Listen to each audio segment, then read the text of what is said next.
Hi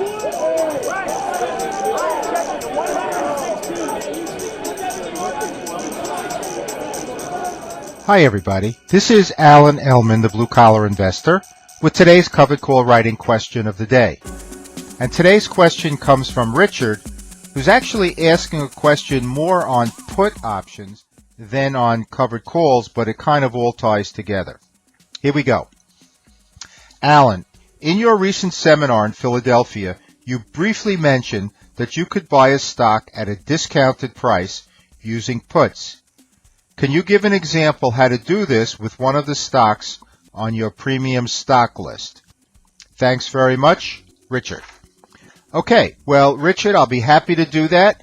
I did mention it briefly when I did the seminar, and I'm happy to expand on that now. Now, when you sell a put to enter a stock position at a discounted price, there is a methodology to do this. So let's have a look at the screenshot in front of you and walk through the steps in a general fashion. And then, as you requested, we'll use a specific example taken from our premium stock list at the time that I'm creating this video, which is in October of 2014. Okay, here's the general principles. First thing we do is we decide which stock or exchange-traded fund we want to own.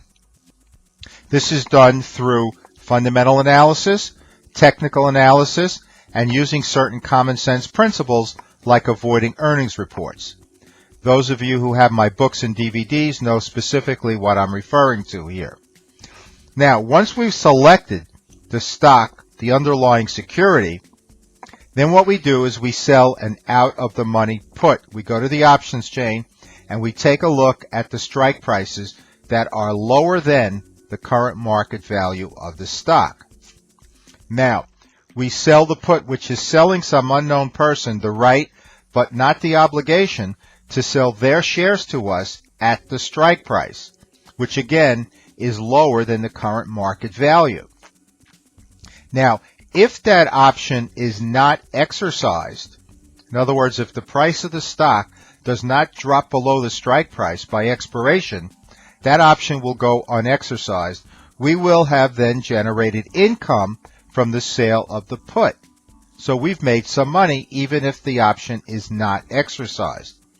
If the price of the stock does drop below the strike price, then those shares will be put to us at the strike price, but our cost basis will actually be the strike price minus the put premium generated from the sale of the put.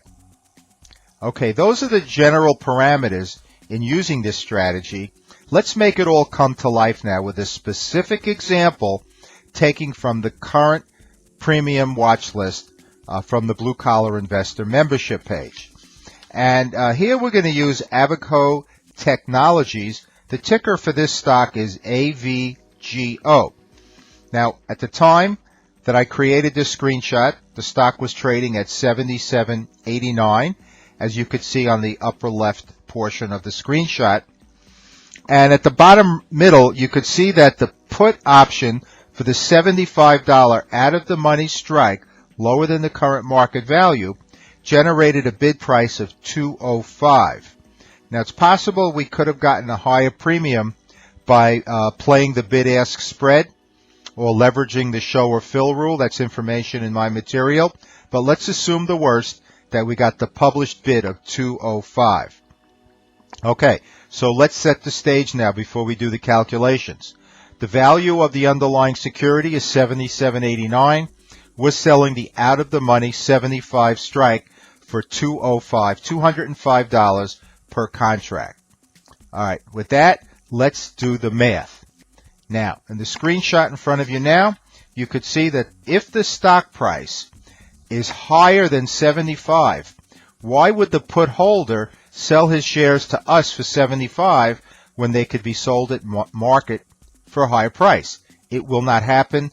The put option will not be exercised. In that case, our 1-month return is the $205 per contract on a cost basis of the amount of cash we had to set aside to secure that put. Our brokers want to know that if that put option is exercised and those shares are in fact put to us, that we can afford to buy them. So we're required to put $7,500 into our account per contract to secure that put. Now the brokers will allow us to use the put premium to also secure the put. So the amount of cash we have to add then in this case would be $22.95. That would be our cost basis. So a profit of $205 on a cost basis of $72.95 represents a 2.8% 1 month return. This was a 1 month option, and that would annualize out to 33.7%. Now that would be the case if the option is not exercised, where the price of the stock remained above the $75 strike price. Let's look at the other possible scenario where the price of the stock dips below the strike price, in which case the option will be exercised. Okay, so in this case the cost basis is $72.95 as we said before. So that's the purchase price for the stock. We get it at the strike minus the put premium, $72.95. Now that represents a discount of 6.3% from the original price of $77.89 when we initiated the put sale. So that would be the other possibility. Now, whether this represents a loss, a gain, or a break even depends on how far below $75 that stock price dipped. If it was between $72.95 and $75, we've made money. If it was $72.95 exactly, we've broken even. And if it was below $72.95, we actually would have an unrealized loss at that point in time. Now, what do we do with these shares? Well, there are three possibilities. Number one, you could sell the shares. Again, either at a gain, a loss, or a break even, depending on the current market value of the stock. Another possibility is that we could just take the stock and put it in a long-term buy and hold portfolio. Perhaps that's how we purchase our shares for these portfolios. We want the stock, we want it for the long haul, but we want to have it at a discount. This is one way to do that. The third possibility incorporates covered call writing. Once we have the shares in our account, we then write a covered call option using the same methodology that's archived in my books and DVDs. So those are the three choices you have if the shares are in fact put to you. So this is really an excellent strategy, because the two possibilities are either generating an income with the shares not put to you, or getting the stock at a discounted price, which is what your goal was initially based on Richard's question. So, Richard, thanks so much for that question. And of course, thanks to everybody out there for taking the time to watch this video. I hope you enjoyed it, and more importantly, I hope you benefit from it. As always, this is Alan Ellman, the Blue Collar Investor. Take care, everybody.